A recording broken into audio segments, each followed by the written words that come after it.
ini kan kemarin, ya, bukan kemarin maksudnya di kuliah terakhir gitulah ya. Kemudian fungsi itu bisa maksimum atau bisa minimum, ya. Itu namanya titik. Dan jangan lupa fungsi yang kamu maksimumkan atau minimumkan itu akan kita sebut sebagai objective function, nilai fungsi objektif, ya. Jadi kita akan memaksimumkan fungsi objektif. Oke.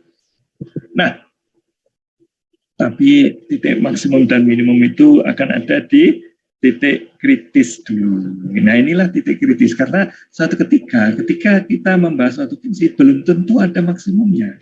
Jadi ada fungsi yang tinggi segini, ya, tapi nggak punya maksimum. Ya, ini karena ada fungsi seperti ini loh. Gambarnya nih ya, kalau digambar fungsi ini itu kalau digambar, gambarnya itu adalah seperti ini. Kalau untuk X-nya antara 1 dan 2 ya, ini kan antara 1 dan 2. Kemudian untuk X-nya antara 2 dan 3, kita pakai gambar yang ini, ya. Maka yang ini tuh nggak ada maksimumnya. Coba mau maksimum di mana? Ini bukan maksimum, karena di sini lebih tinggi ini. Tapi yang bolong ini juga bukan maksimum, karena tidak ada nilainya. Ya, jadi tidak ada maksimum. Ada nilai yang lebih tinggi, semakin tinggi terus di sini. Tapi kamu nggak pernah nyampe ke titik yang bolong ini. Nah, jadi titik maksimumnya nggak ada. Kita bilang, kenapa nggak dibilang aja ini titik maksimum, Pak? Ya, nggak bisa. Ini didefinisikannya di 2 ini. Di titik 2 itu definisikannya di titik X sama dengan 2 itu kita pakai fungsi yang kedua, bukan fungsi yang pertama. Di fungsi yang pertama kita nggak mendefinisikan X sama dengan 2. Karena itu kalau Anda membaca definisi fungsi, itu bacalah domainnya dulu, gitu loh. Itu yang saya ajarkan kan, bacalah domainnya dulu, daerah mana saya akan mendefinisikan fungsinya seperti apa. Nah ini, jadi ini di daerah sini saya definisikan fungsinya seperti ini, di daerah ini saya definisikan fungsinya seperti ini. Jadi jangan sampai kamu di X sama dengan 2, kamu maksa pakai fungsi yang pertama, ya, nggak boleh. Di X sama dengan 2 nggak ada ini di fungsi yang pertama, adanya di fungsi yang kedua nih di sini. Nah, ini nih ya, fungsi yang kedua kan X sama dengan 2 justru sama dengan 0. Kok kamu bilang maksimum sih, gitu loh. Ya, maksimum itu kalau nilai fungsinya tinggi lah, nilainya paling tinggi di sini, tapi nggak ada nilainya. Tapi nggak ada nilainya. Ya, jadi untuk ini itu tidak ada maksimumnya. Minimumnya ada nggak? Minimumnya ada ya ini. Ini paling kecil nih. Apa ada titik yang lebih kecil dari itu? Ya, batasnya di ujung. Kemana aku pergi tadi? Tiba-tiba kepencet apa, loncat gitu ya. Oke, batasnya, batas kirinya nilainya ini, ya. Batas kanannya nilainya ini. Nah, ini nggak mungkin lah, minimum dan maksimum. Ya, jadi minimum maksimum tidak ada di ujung. Apakah ada di titik stationary point? Turunan pertama sama dengan 0. Ini turunan pertama sama dengan 1, ini turunan pertama sama dengan 1. Nah, gimana mau bilang turunan pertama sama dengan 0? Ya, nggak bisa. Ini udah jelas turunan pertama sama dengan 1 turunan. Jadi pakai singular, pakai titik stationary point kamu nggak bisa. Jadi titik ujung tidak punya kandidat, titik titik stationary juga kamu tidak punya kandidat. Yang terjadi justru titik yang singular, ya, yang turunannya nggak ada. Ya, jadi ini dia turunannya nggak ada di titik 2 ini. Ya, karena kalau dari kiri turunannya itu akan sama dengan berapa, dari kanan turunnya akan sama dengan berapa, nggak sama turunannya. Ya, yang satu itu menuju 2, di sini kan menuju 2 nih, di sini menuju 0 kalau dari kiri nih. Ini kalau dari kiri menuju 2, ini kalau dari kanan menuju 0. Jadi limit kiri dan limit kanannya tidak ada atau tidak sama, sehingga titik ini itu adalah titik singular. Nah, kandidat maksimum atau minimum di situ tinggal dicek aja. Ini tuh maksimum atau minimum. Ternyata minimum. Jadi ini fungsi bagus nih, ya. Ini fungsi bagus karena kalau kamu mau tembak dengan ilmumu SMA, turunan pertama sama dengan 0, gagal, kamu total gagal. Ya, karena mau diturunkan apanya? Di selang ini kamu turunkan, ini sama dengan 1. Di selang ini kamu turunkan, ini sama dengan 1 juga turunan pertamanya.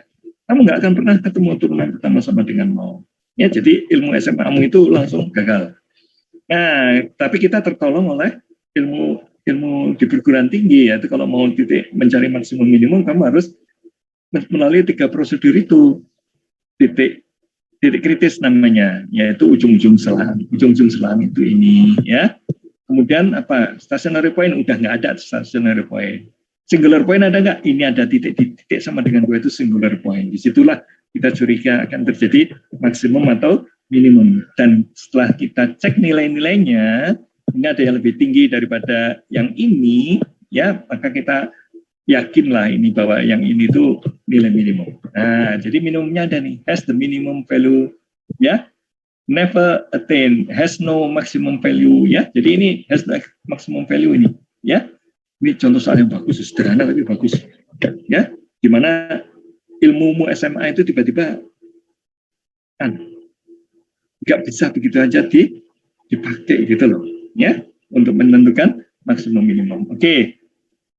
Ini kalau fungsinya kontinu di selang tertutup maka selalu ada maksimum atau minimum. Oke. Oke, ini sudah ya. Jadi ini dia yang critical point itu di ujung-ujungnya, kemudian yang stasioner, kemudian yang singularnya. Udah. Oke, kalau sudah apa jadinya? Kalau sudah ya kita lanjutkan, ya. Kita maksimum minimum sudah, kemudian kita akan ke monotonan, ya. Maksimum minimum sudah, kita ke monotonan. Jadi yang maksimum minimum tadi kan sudah ya, titik kritisnya cari itu, yaitu 3 titik itu. Jadi kalau kamu jawab ujian, usahakan jawab 3-3-nya itu, ya. Kalau titik stasionernya tadi kan nggak ada, kamu bilang tidak ada titik stasioner karena turunan pertama tidak ada yang sama dengan 0, kayak gitu bilang, ya. Kemudian titik titik ujung-ujungnya endpoints itu bukan maksimum, bukan minimum, karena ada yang lebih tinggi dan ada yang lebih rendah dari endpoint-nya itu. Jadi 2 hal itu sudah gagal. Nah, sekarang titik singularnya tadi itu, ya. Ternyata dari kriteria singularity itu kamu bisa mendapatkan titik minimumnya. Oke, nah sekarang konsep tentang kemonotonan, ya. Jadi fungsi itu akan disebut naik bila kita bergerak ke kanan, maka fungsinya itu nilainya semakin besar. Ya. Ini X2 ada di sebelah kanannya dari X1, ya, kalau digambar ya. Nah, ini perlunya Anda langsung, kalau lihat kayak gini tuh mendingan kamu langsung gambar di tempatmu itu, ya. Di sini X1, ya. X1, di sini X2, kayak gitu. Itu gunanya kamu beli kertas supaya Anda coret-coret. Ketika belajar pun Anda sudah coret-coret. Jangan dibayangkan aja ini, jangan dibiarkan ini itu ada di angan-anganmu aja. Nanti kamu akan tergantung pada angan-anganmu, tergantung pada ingatanmu. Mendingan digambar aja, langsung digambar. Ya, ini digambar apanya? Kalau ini digambar apa ini? Ya, ini kalau digambar yang tadi itu, ya gambarnya akan kayak gini kan? Atau gambarnya kayak gini? Atau gambarnya kayak gini? Pokoknya fungsi naik lah, ya. Yang sebelah kanan itu selalu lebih tinggi daripada yang sebelah kiri. Ini yang sebelah kanan selalu lebih besar daripada sebelah kiri, itu lagi naik, ya, increasing. Kalau lagi turun, ya dibalik. Ya, yang sebelah kanan selalu lebih kecil daripada yang sebelah kiri, ya. Seperti itu. Strictly monoton itu kalau 1 atau 2 itu akan kita sebut strictly monoton karena nggak ada sama dengannya nih, ya. Kalau ada sama dengannya itu tidak turun atau tidak naik, kayak gitulah ya. Kita sudah mendefinisikan ini dia, ya. Decreasing dan increasing itu tadi. Nah, sekarang monotonicity itu kita akan karakterisasikan dengan turunan pertama, ya. Jadi ketika kita naik, ini fungsinya naik, ya. Ini adalah terkait dengan turunan pertama sama dengan positif, sedangkan yang ini turunan pertamanya sama dengan negatif. Nah, ya. Jadi kalau lagi naik, ya, ataupun lagi turun, itu akan terkait dengan fungsi pertamanya itu positif atau negatif. Oke. Nah, kamu carilah di sini positif dan negatifnya itu, ya, sambil menggambar nanti atau praktekkan sejenak ya. Nantilah kita bisa setiap saat kita bisa kembali ke sini. Tapi saya ingin buru-buru ingin menerangkan tentang concavity, ya. Concavity atau ini ada concave up dan concave down, ya. Concave up itu artinya cekung ke atas, ya. Ini adalah cekung ke bawah, ya. Cekung ke atas itu terkait dengan F aksennya naik. Aduh, bukan F-nya yang naik loh. Kalau F-nya yang naik itu kan fungsi F-nya naik, ya. F aksen increasing itu turunan pertamanya positif. Jadi kalau F aksen naik, maka turunan keduanya positif.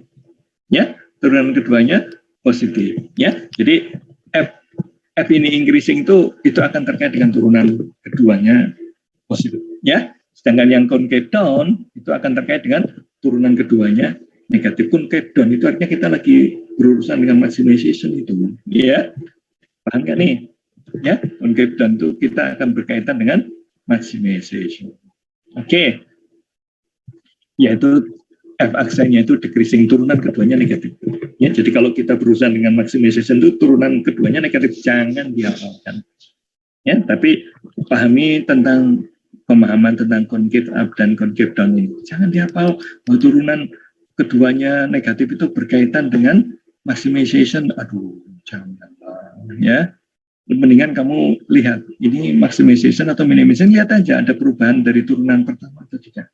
Perubahan tanda dari negatif ke positif atau dari positif ke negatif. Kalau dari positif ke negatif itu namanya concave down. Ya, turunan keduanya pasti negatif itu, dan itulah kita akan mencapai maximization. Nah, kayak gitu aja. Lihat dari, jadi modal kita untuk maximization itu lebih baik turunan pertama aja. Ada perubahan tanda.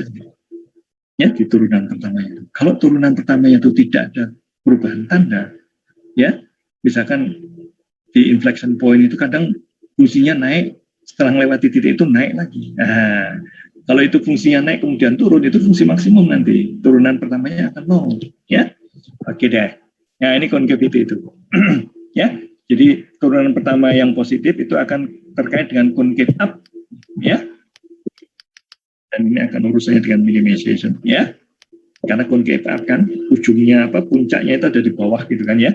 Puncaknya ada di bawah, maksudnya apa ya?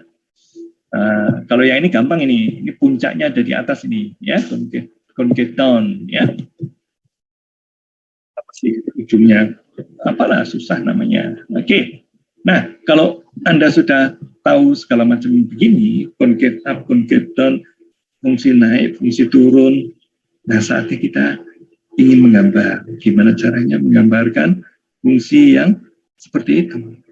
Ya, kita akan jajaki dulu, apa ada maksimumnya enggak, ada minimumnya enggak, fungsinya naik atau turun, kayak gitu ya. Oke, ini contohnya lah ya, kita bahas di sini. Gambar, ini kan di pertanyaannya apa, ada nggak tulisan gambarkan gitu? Nggak ada. Tapi target kita ingin menggambar fungsi ini. Ya, target kita adalah menggambar fungsi ini. Oke, di pelajaran cara kita menggambar itu selalu dituntut mencari titik-titik kapan dia naik, kapan dia turun. Itu turunan pertama.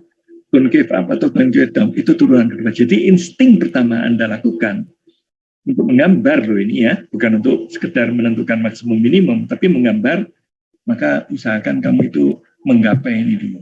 Ya, menggapai turunan 1 dan 2. Itu kalau masalahnya masalah menggambar ya. Jadi kalau masalah menggambar itu kamu punya insting. Gambar itu aku perlu di daerah mana fungsinya naik, di daerah mana fungsinya turun, di daerah mana fungsinya concave up, di daerah mana fungsinya concave down. Itu dulu. Ya, tanpa kamu cari titik maksimum minimum pun kadang bisa ketemu sendiri itu titik maksimum minimumnya. Ya, kadang ya nantilah kita saksikan. Nah, ini turunannya kayak gini. Kalau disederhanakan ini menjadi seperti ini ya, difaktorkan namanya. Kemudian di turunan kedua jadi seperti ini, kalau disederhanakan jadi kayak gini ya.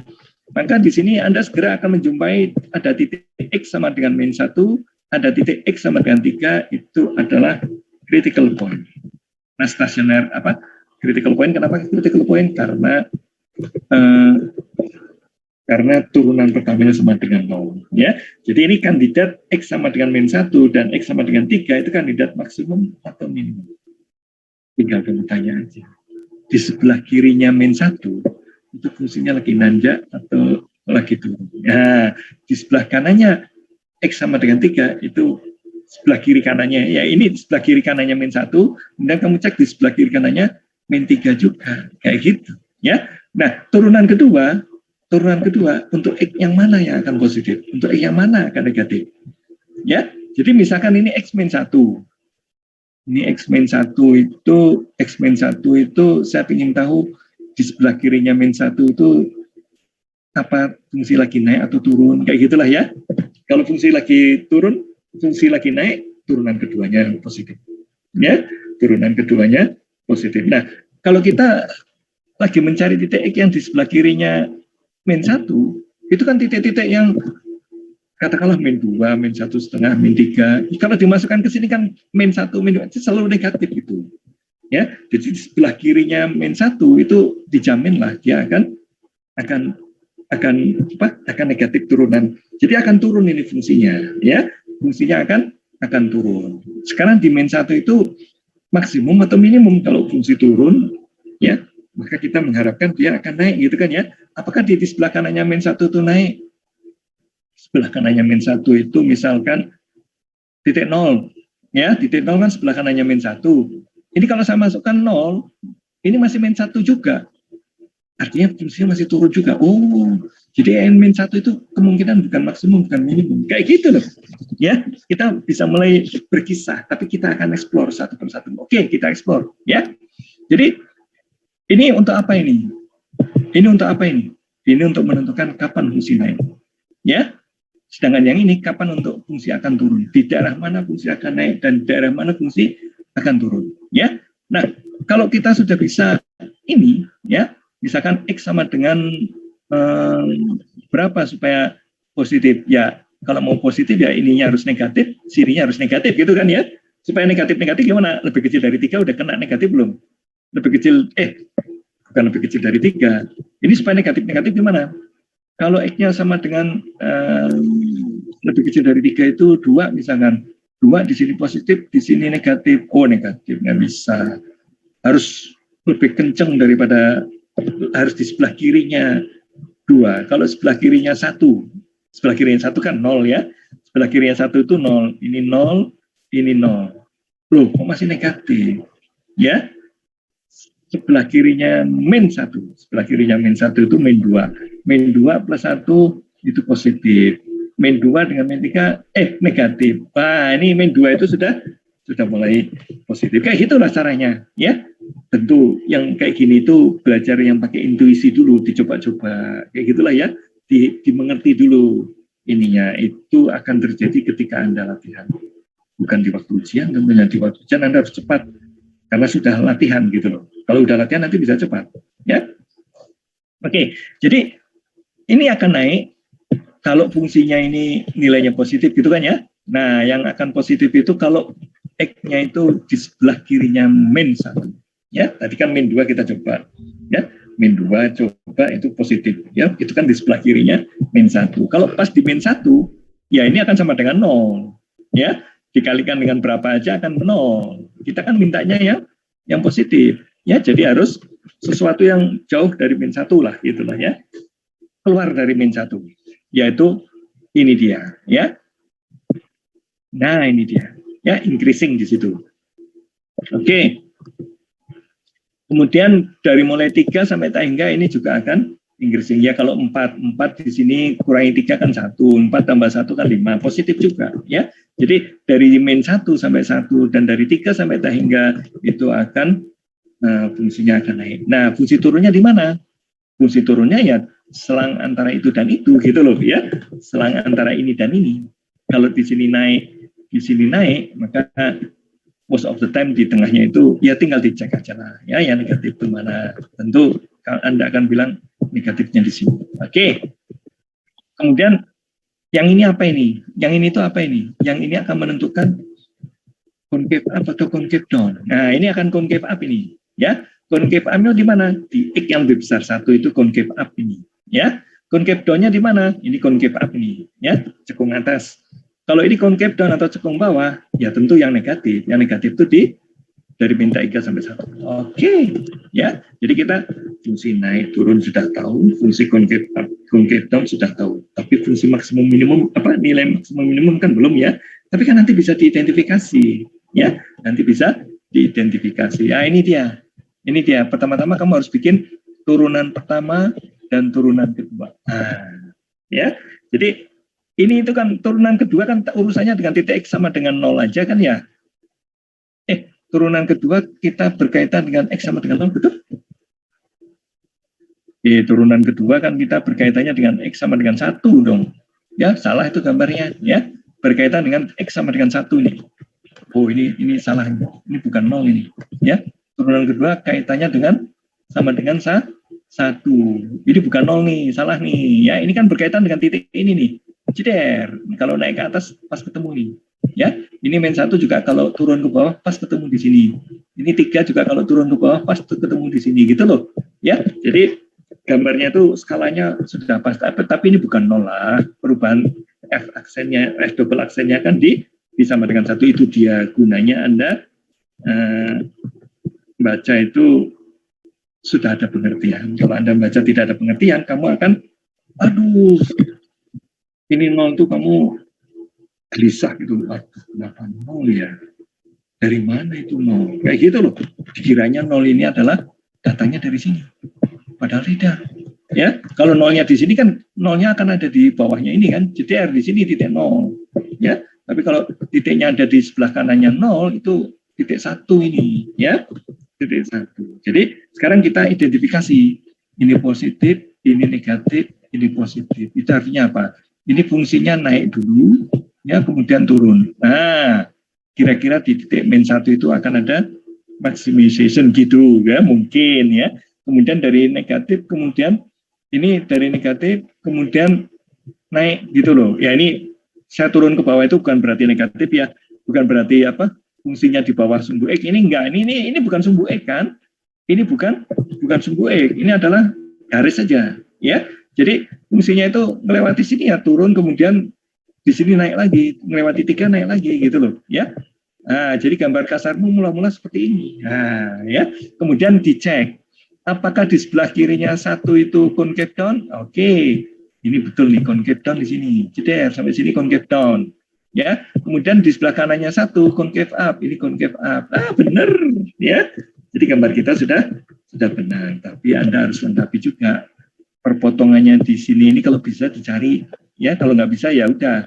Mungkin nggak bisa, ya.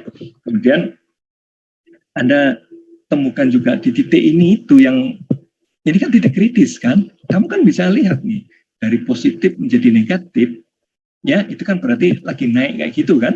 Lagi naik itu berarti maksimum ini. Kemudian ini dari negatif ke positif. Oh ini lagi minimum nih, betul. Ternyata di titik min 1 ini, ya itu terjadi maksimum. Sedangkan di titik min 3 itu terjadi minimum. Nah, coba lihat, saksikan.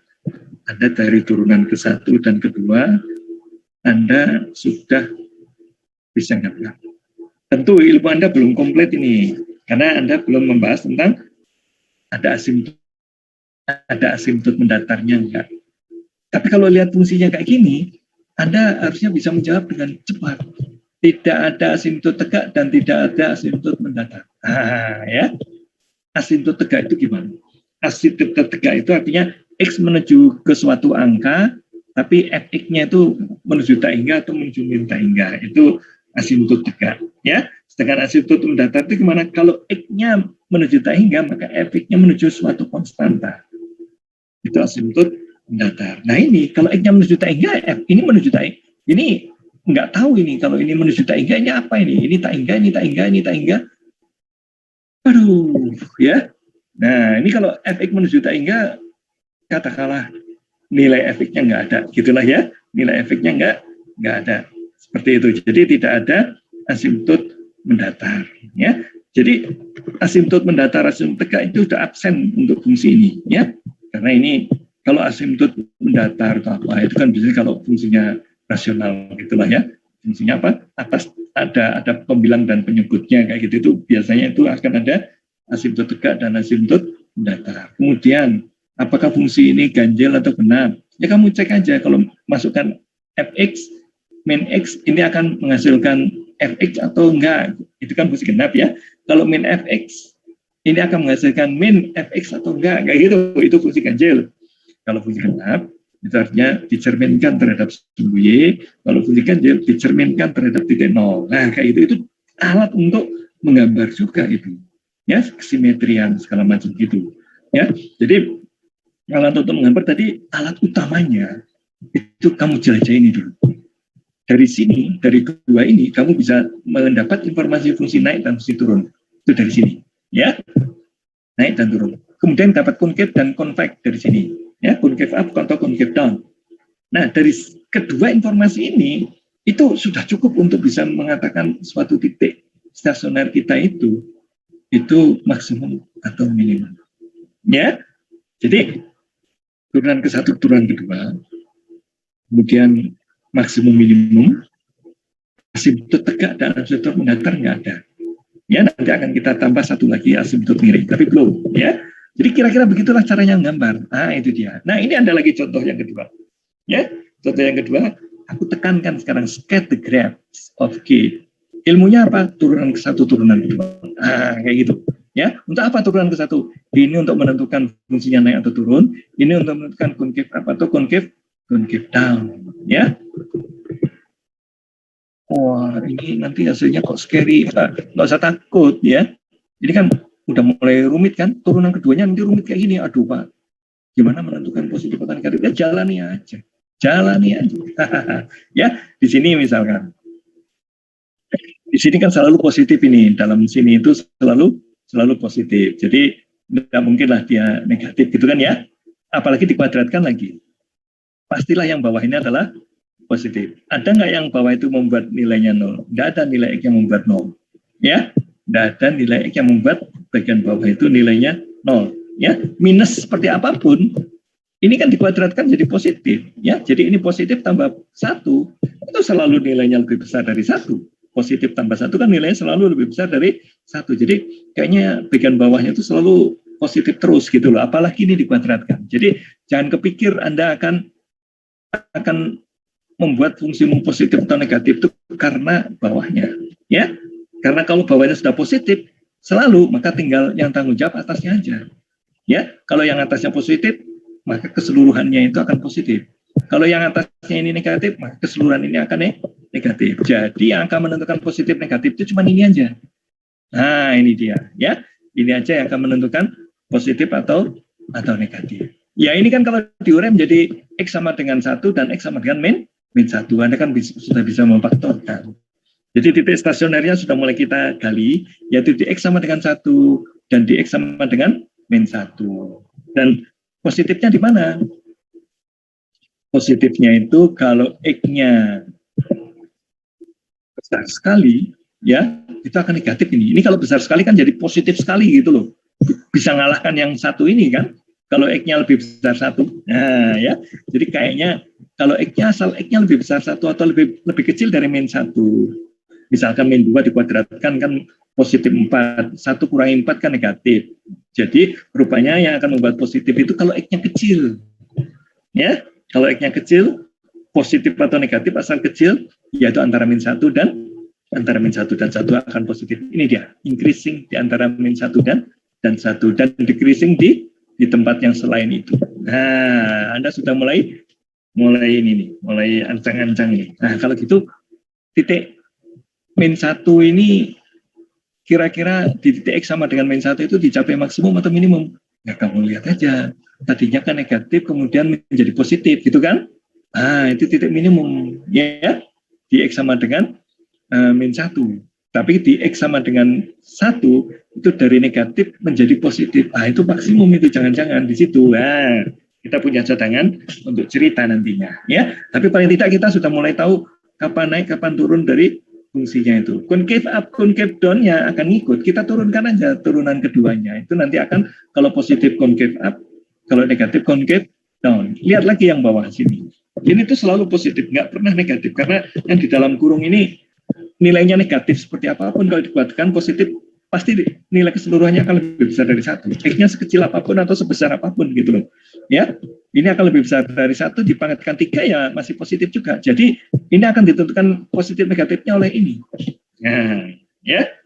Jadi yang akan menentukan positif negatifnya itu adalah titik X sama dengan 0 dan titik X sama dengan akar 3, X sama dengan minus akar 3.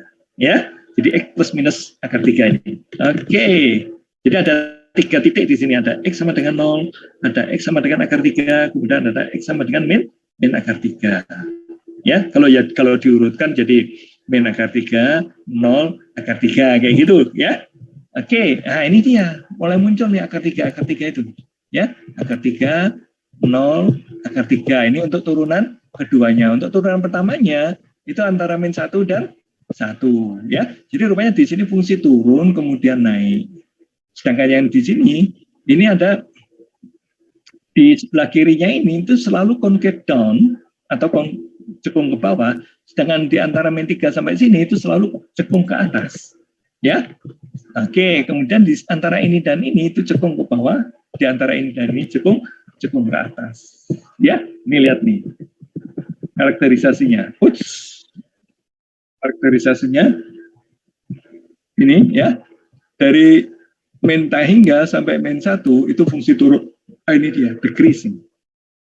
Ini harusnya pas ke sini nih. Pas ke sini nih harusnya garis ini ya. Kemudian dari min 1 sampai 1 itu harusnya increasing. Oh, ini harusnya juga dipaskan dong ya, di garis ini dan garis ini gitu kan ya. Ini kok nggak dipaskan sih? Ya udahlah ya. Oh, dipaskannya dengan gambar ini ya.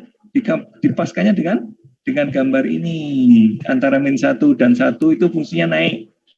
Ya. Kemudian ininya fungsinya turun nih. Ya. Oke, kemudian di sini naik lagi. Nah, di sini sekarang ini ada ini nih. Di antara min 3 sampai sini ini concave up.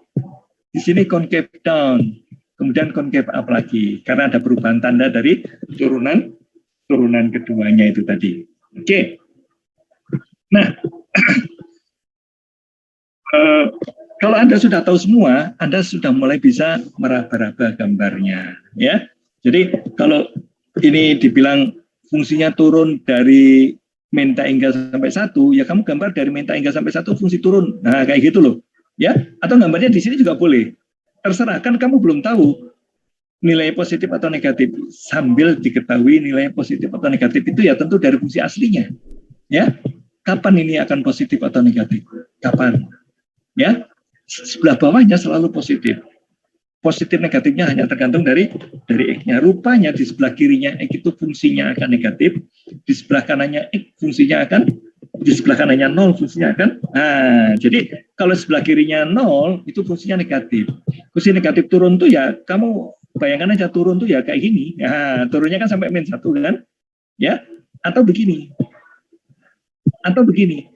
Nah, ya. Jadi untuk turun itu ada berapa cara? Garis lurus, concave down atau concave up. Concave down atau concave up. Ini turun semua nih. Ini fungsi turun, tapi concave down, ini fungsi turun tapi concave up. Jadi turunmu itu harus dikasih tahu concave up atau concave down. Ya. Dan kita tahu nih, ini ada concave down sampai akar 3. Ya, akar 3 di mana? Akar 3 di sini. Jadi di sini akan concave down. Ya. Jadi ini concave down itu kira-kira kayak gini lah gambarnya, ya. Cuman nggak kelihatan sekali sih. Jadi gambarnya itu kemungkinan kayak gini. Agak melengkung kayak gini, ya. Kemudian dari min 3 sampai 0 itu concave up, berubah arah nih. Ya. Nah, jadi di sini itu kayak ada inflection point nantinya. Kita akan sebut ini itu adalah inflection point karena ada perubahan kecekungan. Nah, ya, ada perubahan kecungan. Itu akan kita sebut nanti ini itu adalah inflection point. Di sini juga ada perubahan lagi nih. Di sini ada concave up, kemudian ada concave down. Ya, caranya nih tahu concave down ya dari sini aja. Kamu ikuti aja. Oh, di sini concave up. Concave down. Concave down itu bisa begini. Ya, bisa juga seperti ini. Concave down itu bisa begitu, bisa gimana nih? Ya, concave down itu bisa begini. Ini concave down ya cuma begini, nggak bisa. Yang kayak gini kan concave up, tapi yang jelas di sini itu fungsinya naik ini, ya increasing ya. Ada increasing sampai min 1 itu increasing. Nah ini yang sampai 1 itu increasing. Nah increasing kan bisa begini, ya, bisa begini, bisa garis lurus gitu loh, ya. Jadi kalau ada dibilang increasing, di benak kita sudah mulai ngatur-ngatur. Ini gambarnya seperti ini kah? Ini kan fungsi naik nih, ya. Atau seperti ini kah? Ini fungsi naik juga. Atau seperti garis lurus ini. Ya. Yang ini concave down, yang ini concave up, yang ini garis lurus. Ketiga-tiganya itu fungsi naik. Kalau fungsi turun, ini concave up, ini concave down, ini garis lurus, jeder, kayak gitu, ya. Jadi kalau ada concave up, concave down, Anda masih harus punya cadangan di benak Anda. Ini fungsinya akan seperti apa bentuknya, seperti itu, ya. Fungsinya akan seperti apa bentuknya, ya. Ternyata setelah kamu ikuti ya dari titik ke titik, di sini kan ada concave up itu sampai sini aja, ya. Bukan, decreasing-nya. Ini kan decreasing nih. Cuman decreasing-nya itu ya, ini concave down, ini concave up. Tapi decreasing ini, ya lihat nih, ketika concave down juga decreasing, ketika concave up juga decreasing. Ya, kemudian increasing-nya sampai mana nih? Increasing-nya itu dari berapa itu? Dari min 1 sampai 1. Ya, increasing. Oke. Ini dari min 1 sampai 1, ini dari sini sampai sini increasing. Ya, increase. Ya, pertama-tama kamu propose saja garis lurus gitu loh. Tapi kemudian kamu koreksi, oh nggak mungkin Pak, dari sini ke sini itu concave up, dari sini ke sini itu concave down, dari sini ke sini itu concave up lagi, kayak gitu.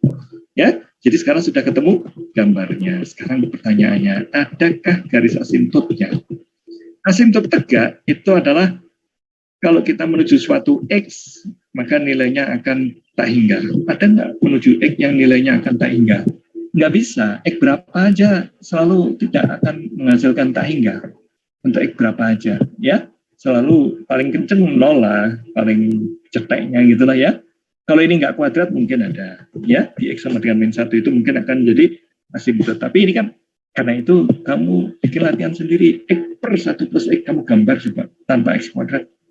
Ya, itu bagus loh itu. Ya, kamu coba bikin X per 1 plus X di kertas HPS semua, gambar. Ya, kemudian kamu tambah X kuadrat, kamu ganti menjadi X pangkat 3. Kayak gitu loh. Ya, nggak apa-apa, coba aja. Ya, oke.